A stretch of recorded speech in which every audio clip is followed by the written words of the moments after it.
From Lil Scoom getting set up and to Risky Road's top dying while trying to slide on the Bloodhounds, to a Bloodhound affiliate getting his private part off. This is the breakdown of Bloodhound. Private part? Oh my God! He got his PP work now? What do they do? Do they like go find it on the floor, pick it up and stitch? Oh my God, oh, it hurt. It hurts so bad. Oh my God, I don't even want to think about it. Just keep on watching. And Risky Road's deadly beef.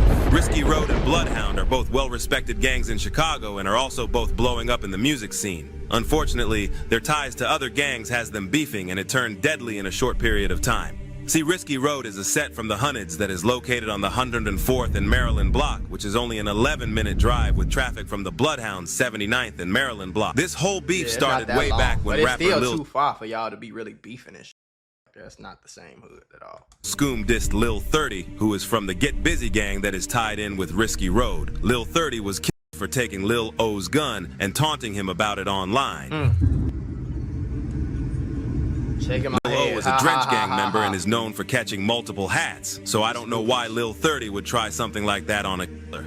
There was a video the police released on which showed Drench gang Lil O chasing Lil 30 on the bus the very next day after getting his gun took. He was even wearing the same jacket he had on in his Instagram story that same day. Lil O is currently locked up for another murder. He is charged with the murder of a 28-year-old man that was a civilian and was mistaken for another person. Now, ever since Lil 30 died, Risky Road has been terrorizing the streets of Chicago. They were looking for any reason to kill anybody dissing. Since Lil Scoom is a rapper that was blowing up, it would be a little bit harder to catch him outside, so Risky Road would get females to set him up. These females would be none other than Nenny Brooks and Journey, who has now started a rap career. There would be a You rapping?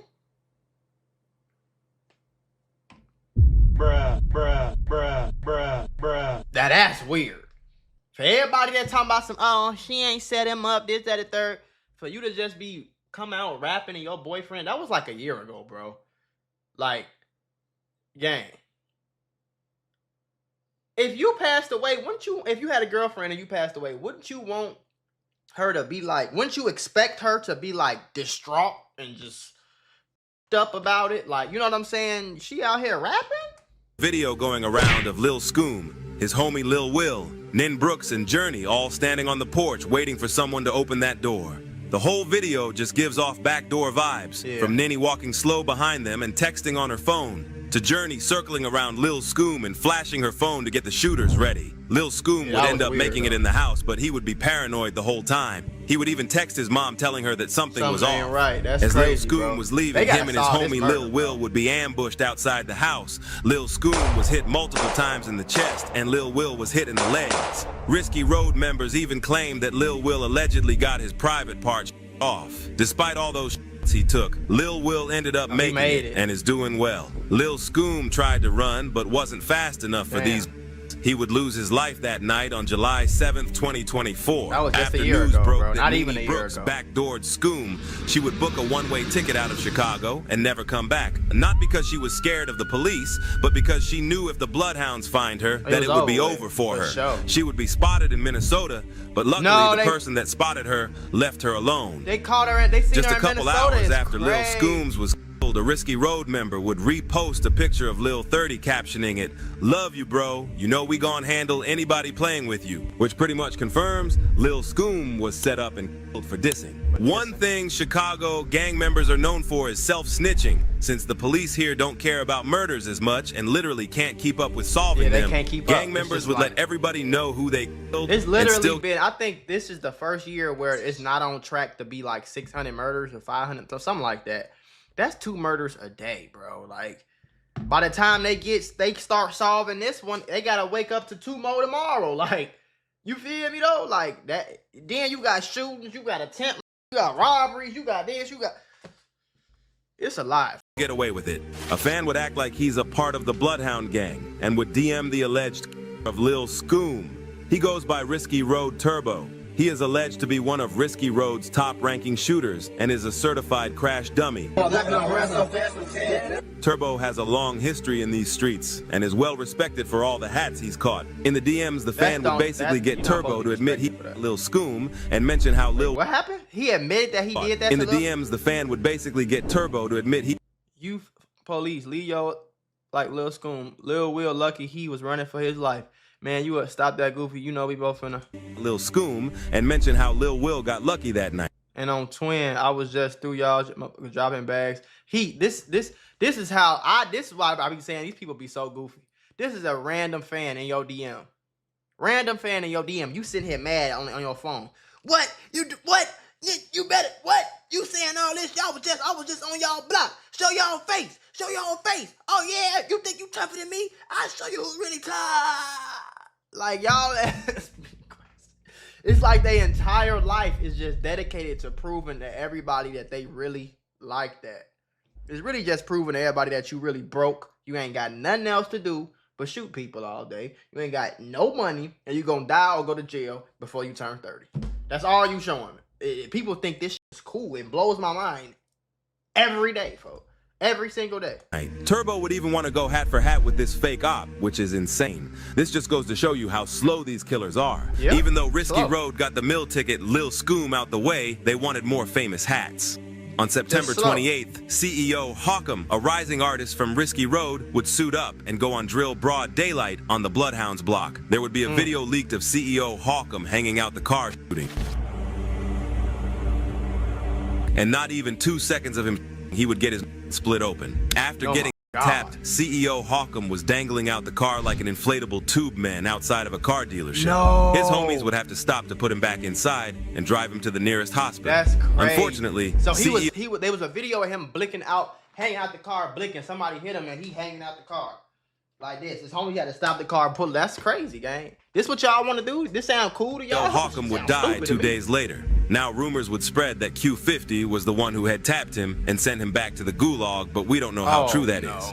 Q50 and all the other Bloodhounds would waste no time and celebrate that crazy defensive play. Q50 would go on to troll Risky Road by dissing CEO Hawam in multiple songs. He would drop a song called King Draco. It was supposed to be a tribute song to Lil Jeff, but it's not a Q50 song if he doesn't diss the Opps at least a couple times in each verse. He would go on to say, "Rookie Risky Road wasn't ready. Head tap, turn his to a veggie." He would even diss him in another unreleased song. It would be something along the lines of, "Risky Road, he tried to slide, and you know that it went left." With him dissing and all the rumors of him being behind that hit, Q50 would become Risky Road's next target. After an unsuccessful mission, Risky Road would get the drop on Q50 at a studio in Chicago. Q50 was filming a vlog with a well-known YouTuber, Brandon Buckingham, and was also with famous Philly rapper Skrilla. Risky Road would camp outside for hours just to catch Q50 walking out. At 2 a.m., they would finally start wrapping things up and would leave. Without checking to see who was outside the studio, Risky Road would shoot 100 rounds at them. Studios. As a matter of fact, I want you to come take a look at this. One of the bullets pierced this door, and that's not the only one. We found a shell casing on the sidewalk, the same sidewalk where 4 men were shot. That's crazy. Who got hit that day? Other than I know the cameraman got hit at the rest studio. A large crime scene outside Fort Knox Studios where violence shattered a normally quiet neighborhood. It was a lot more police presence than we've ever seen. Initial calls from police describe the attacks as they a like, what's drive-by going on over shooting. here? Y'all tripping. Probably 50 to 60 9mm rifle rounds. 50 to 60 9mm rounds. Chicago That's police crazy. tell us the shooting was just before 2:30 this morning.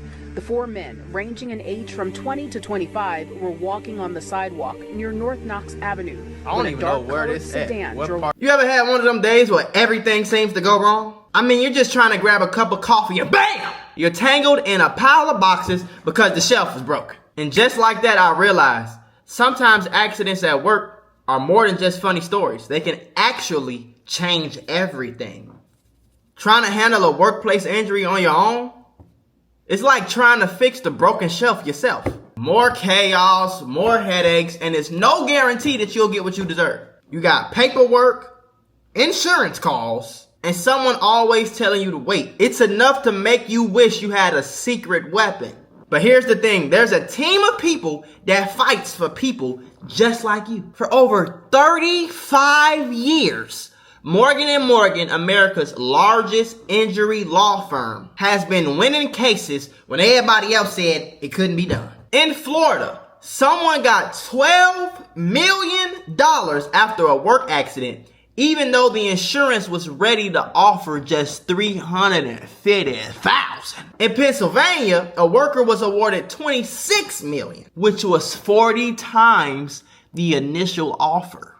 These are not just numbers. They're real victories for real people, all thanks to the team that fights hard for justice. More than 1,000 attorneys across all 50 states, like a legal squad ready to jump into action. Yeah. They've recovered over $25 billion for clients. And they have a long history of helping workers get what they're owed. Because when you're injured at work, you shouldn't have to go at it alone. You can just click the link below or the QR code that's on your screen. No endless waits or confusing forms. Just a quick way to start protecting your rights today. So if you had an accident on the job, do not risk doing it alone. You can check out Morgan & Morgan, because even in the toughest workplace accidents, a strong team makes all the difference. And trust me, there's a reason why they're America's largest injury law firm. It's because they fight for the people just like you. People in that car started shooting. One of the victims gave specific details about what he saw. All we have is that this gentleman said that he was shooting a rap video. It's a videographer. He walked out and he heard a big shot about 30 to 40. He doesn't know the make of the model. Those don't hear that. He just said they went the length of the street, were just shooting, and he caught one in the neck. Those men are now that was the cameraman. Masonic and are expected we got all to that recover on from video. their Y'all go to my channel and watch that. But yeah, that was crazy. injuries. The owner of the recording studio didn't want to be on camera, but told us the studio closes at 11 every night. But he has long-term tenants who have access to the building 24/7. The tenant and his guest were shot. He says the surveillance video that he can't share shows the suspects in a parked vehicle across the street. The group of men are walking on the sidewalk and the gunman opens fire. So they was stalking them. Those who work in the area say they've never had problems with the studio. Their aim was so bad that they would miss Bloodhound Q50, the main target they came for, and would hit the YouTuber's cameraman in the neck. Even though this was the first time this cameraman was shot, he did a really good job of staying calm. He did. I remember that. He did. I think he just got grazed, thank God. It is shot. You gotta stay calm, bro. Stay calm. A lot of shot. I didn't get hit. I don't think so. I'm okay. I busted my knee. He started. I remember this. I remember this, man. He started. He said on me. He said, "Am I hit?" Get hit? Where's that my hand? Did I get hit? Oh, did I get hit? Did I get hit? Oh, I got hit. Okay.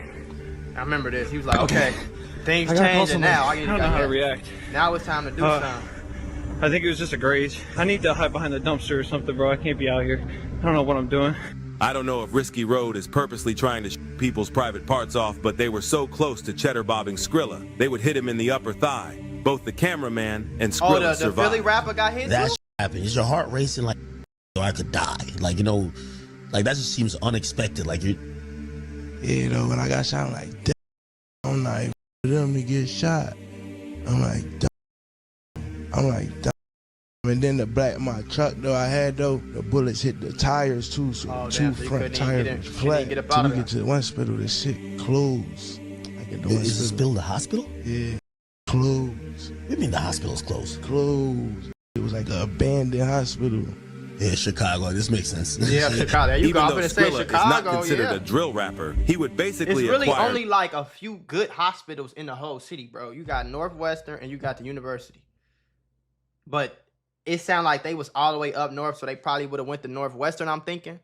It's only like 2 or maybe 3 good hospitals. You go to Stroger, it's over. You know what I'm saying? You go to that hospital. What's that hospital on 51st? Off Cottage. What's the hospital right there off Cottage, folks?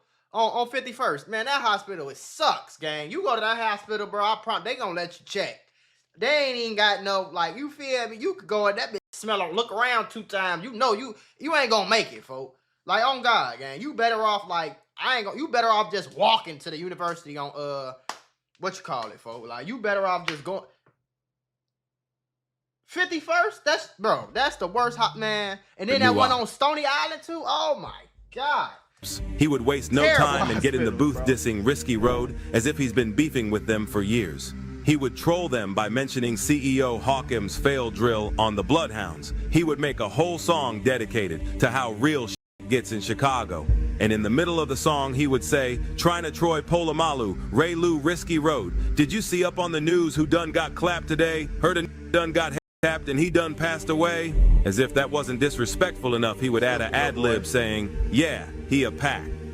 So we dodging bullets every day. Let's go make songs to make them even more matter so we have more bullets to dodge. Does that make any logical sense to you? Just let me know in the comments, folks. If we already got ops, we already got all these problems. The last thing I'm going to do is get on the internet and make a diss song and make them want to me more. Why would I, like... A couple months go by and Skrilla comes back to Chicago, so Risky Road would send a message letting him know that they looking for him. After 2 failed hits on Bloodhound, Q50 and the rest of Bloodhound would continue on dissing Risky Road and even claim that CEO Hawam was get back for Lil Scoom. Risky Road member Risky Bands would get tired of all that dissing and finally speak up. He would expose that Lil Will allegedly got his private part off on that same night Lil Scoom died, and also claimed they got 4 bodies on Bloodhound. So y'all want to troll today, folks? Let's troll, folks. Let's troll, folks.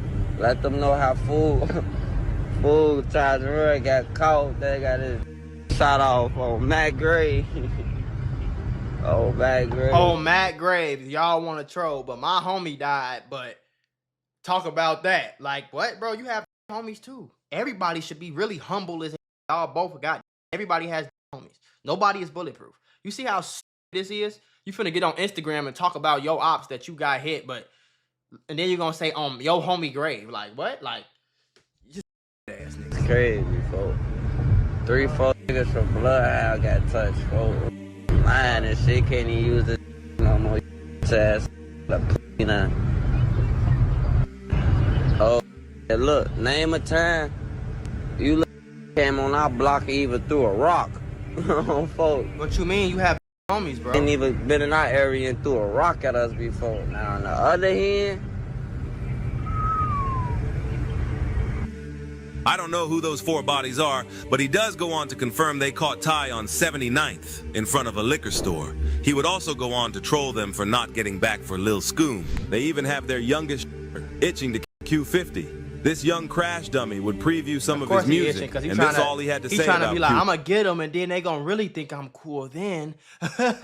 50. I catch the for Bloodhound. I'm a dump to my clip get empty, and that's my last response. Ain't no more distance. Taco Q50 bitches died, but that case is over, so I'm just gonna speak on Wendy. How many homies you lost in the past? Yeah, you don't know, way too many. Hey, that's one on the drip, that rookie shit, nigga. You tryna fool the city. Let y'all die, there ain't nobody to slide, nigga. You should've died right with him. Love her high, he ain't really want to smoke, but no, you can't play in the middle.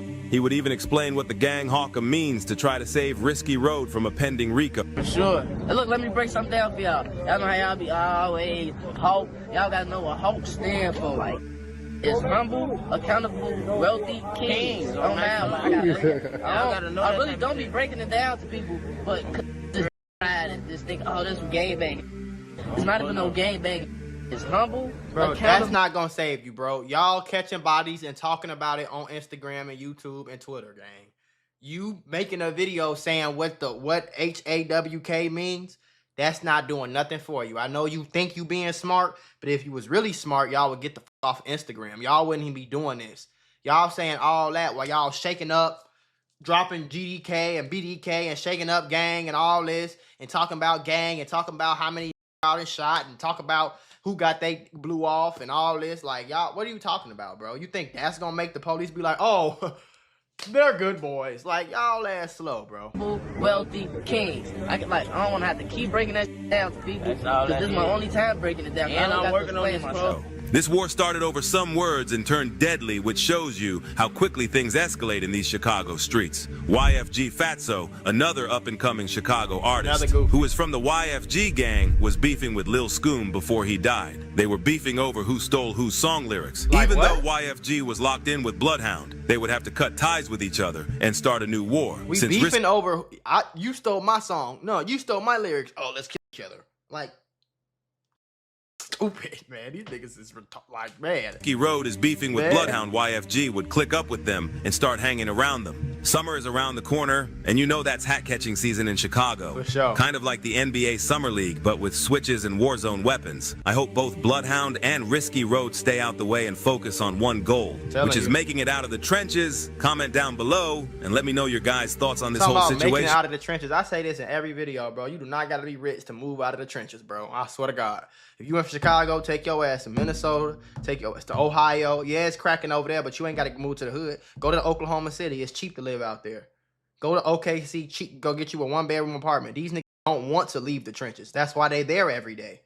Any nigga that comes to his crib, he ain't got no job, he ain't got nothing going on. Most of these niggas don't even have a car. Do you understand this? Do you understand what I'm saying? They don't even own a car. They don't have a car in their name. I'm not even a putt-putt. They don't even have a golf cart in their name. So they ain't got no credit card, no job, no bank accounts, no. Most of their ass don't even got an ID. You know what I'm saying? Like, these little boys is slow. They want to be outside and dodge bullets and shoot people. That's what they want to do. So let them do it, folks. That's what I be saying. But hey, we get to sit here and watch every day and watch these goofies just do all day. And it's honestly, it's entertaining, but it's sad at the same time because it's like, y'all, this. And nobody sat down and thought about nothing for 5 seconds and be like, hey, gang, this is really dumb as hell. Let's go do something else. Nobody said that. Everybody just monkey see, monkey do. Sad, gang. It's weird. To me, sad and weird. So weird.